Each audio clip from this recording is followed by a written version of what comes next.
Now, would your government favor the representation of the people living on Taiwan or the creation of a new state, if that be the case?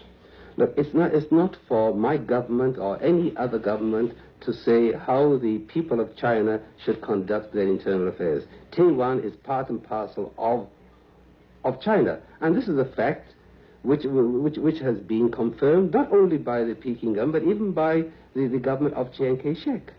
In the 21 years, if you search the records of this organization, you will not come across a single reference to the fact that Taiwan is a separate entity. Now, if we accept this as the starting point for our discussions, then I think that you can see that a great deal of confusion is being brought about by outside interests with a view of confusing the issue.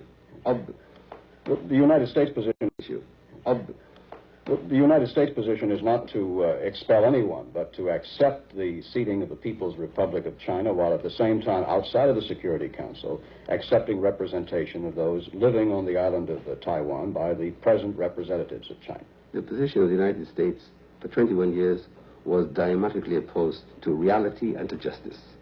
The fact now that they have come halfway is one position, but they have not gone far enough.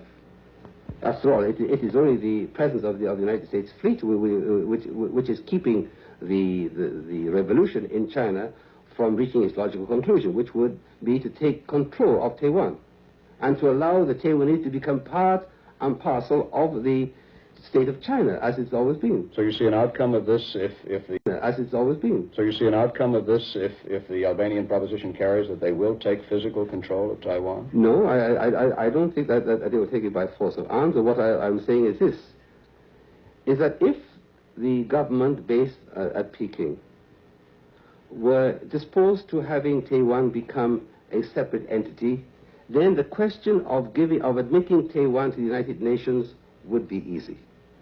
But so long as the people of China, represented by the People's Republic of China, do not agree to this measure, then surely we are simply stirring up the coals. One final brief question. You're a member of the coals. One final brief question. You're a member of the Security Council. When the Assembly disposes of this matter, and should China, the new China, be seated, what is the procedure in the Security Council? Well, the procedure is quite simple. In fact, we're really clouding the issue. Here, the question is one of credentials.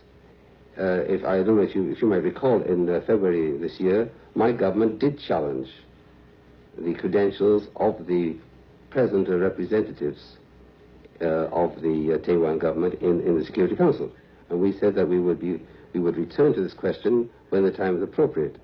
Now, if our resolution carries forward here, then naturally the next step would be for delegations such as mine to move a resolution, a procedural resolution.